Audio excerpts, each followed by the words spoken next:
Now, good morning, good afternoon, good evening, wherever you happen to be in this world. This is John West back again with Japanese business and economy.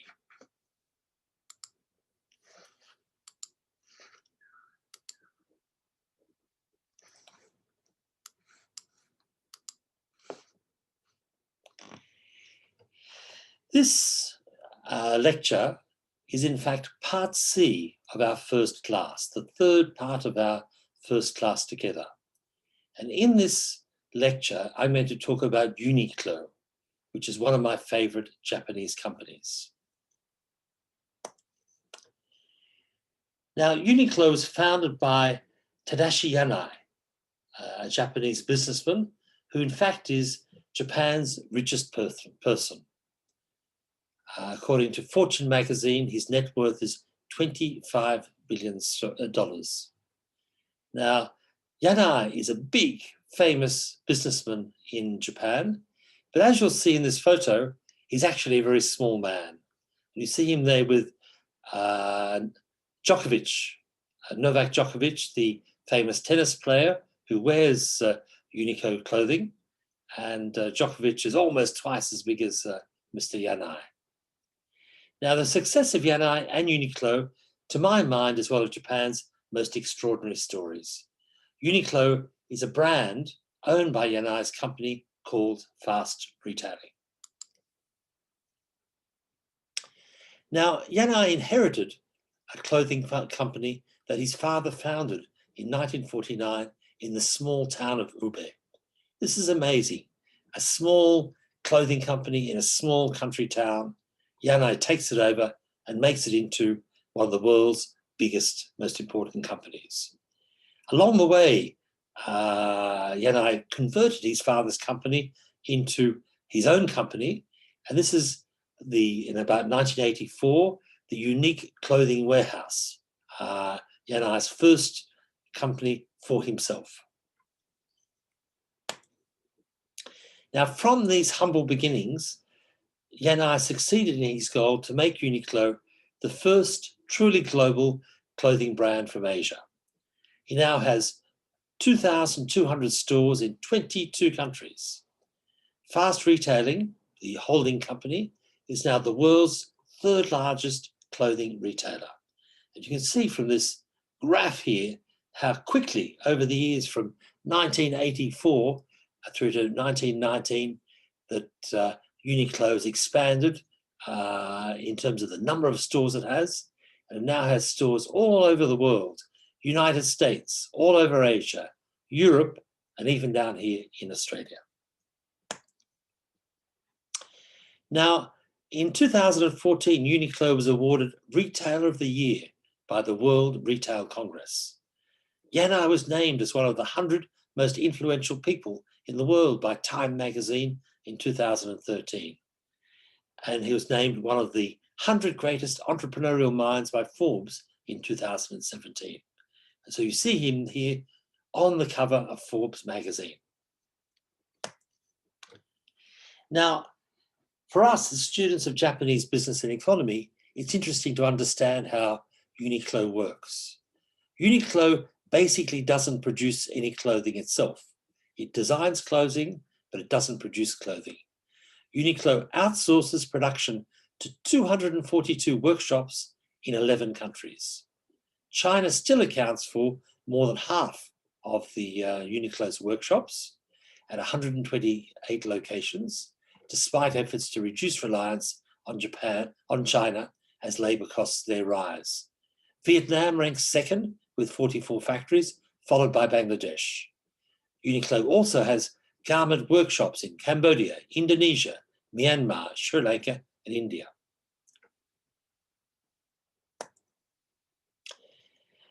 Now, Yanai is a very interesting man. He has his own views on all sorts of topics. He's not frightened to express them. Yanai openly admits that both he and the company have experienced more than their fair share of failures. But he is not frightened of failure. For him, failure is a learning experience. He has also said that my most important job is to nurture, develop the next generation of leaders, someone who can take over from him. He's also said that his job is more suitable for a woman rather than a man because women are more persevering, detail-oriented, and have an aesthetic sense. This is astonishing for a Japanese man, Japan being a male-dominated society. Yanai is also a man with a great sense of social responsibility. He donated 1 billion Japanese yen, around $10 million, in March 2011 to the victims of the big earthquake and tsunami. Yanai is also concerned about global warming and the carbon emissions of his company. Now, that's a few points about Uniqlo, and I thought I'd share this with you to give a bit of inspiration about how you might make your own presentation on your favorite company. But I also have here several YouTube videos that I think show very interesting information about Tadashi Yanai.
Yes, as we said earlier, Yanai's ambition to create the first global clothing brand from Asia has been a great success for him.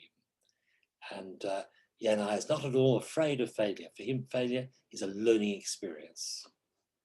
Let's come and see some more from Yanai. ピンチこそがチャンス。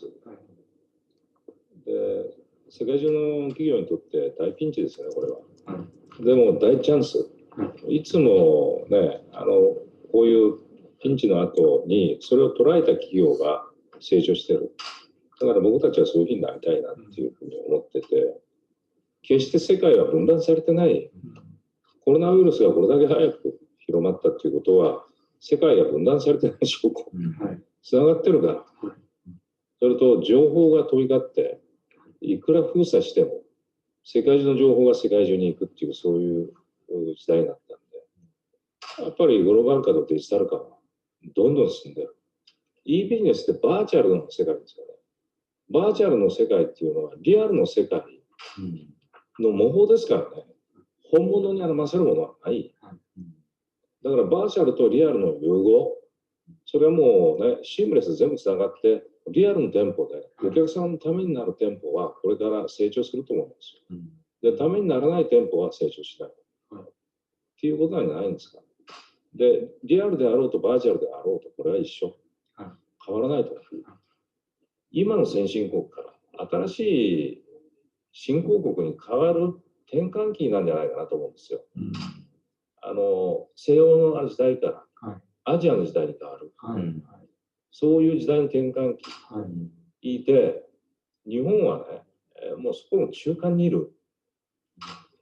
いや、本当ね、うまく考えれば、両方ともウェルカムゲートだし、で、もう最悪の場合は、米国防衛の盾になる。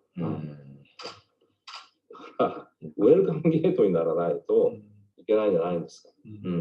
商売するものは。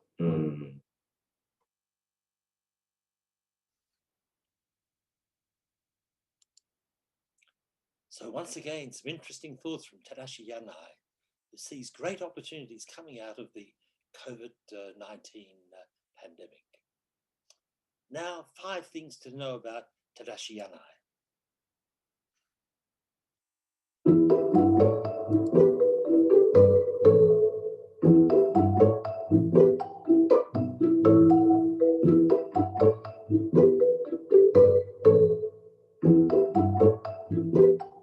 が失敗することは恐れて成功することをしないんですよ。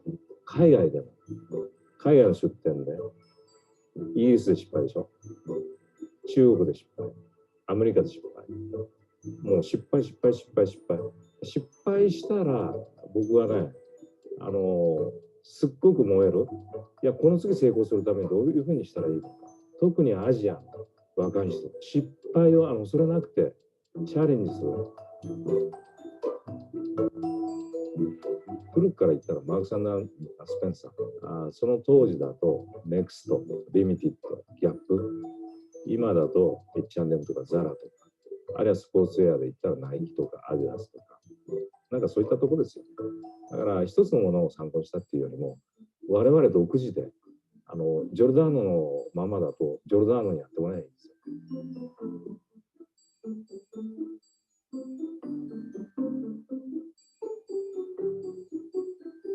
タフボスじゃないと、多分下の人が育成できないというふうに思います。人間はね、要求されることが大きくないと大きくなれないですよね、これ。だから人のいいだけの一見ジェントルマン風のボスは、本当は最悪のボスかもしれない。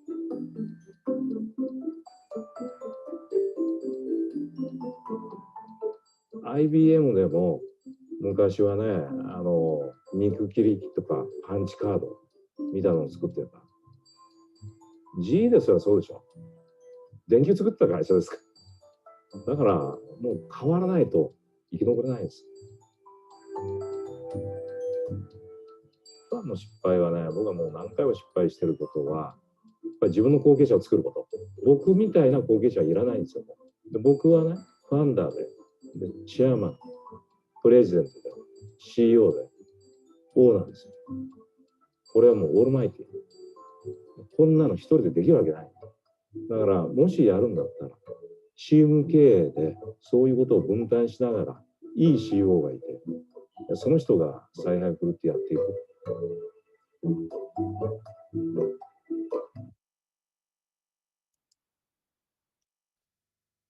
Lastly,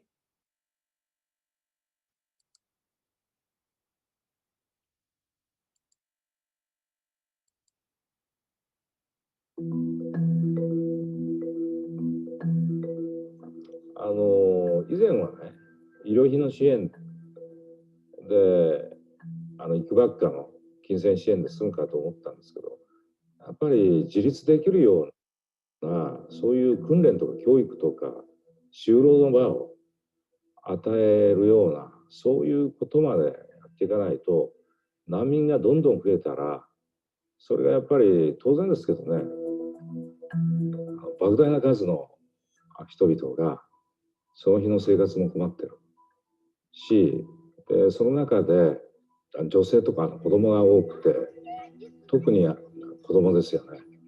これやはり将来があるんで、その人たちの将来がなんとか我々の力だけでは本当に小さいんですけど、手助けしたい。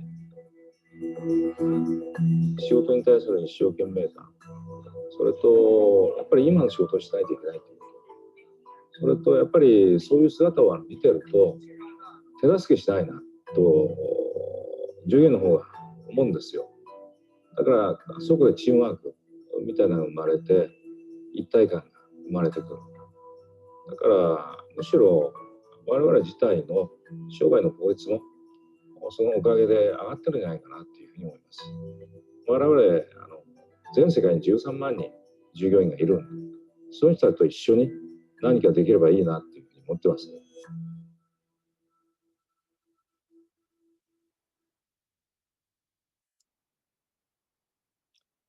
and lastly, Tadashi Yanai shows himself to be a truly great man with his positive attitude towards helping refugees.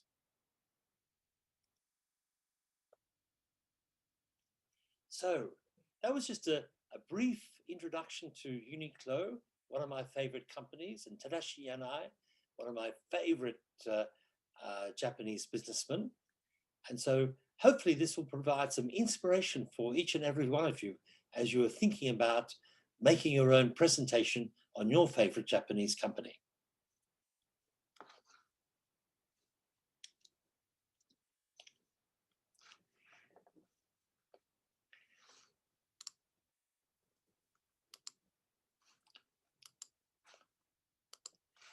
And so this brings to an end our first class together. This is the third part of our first class.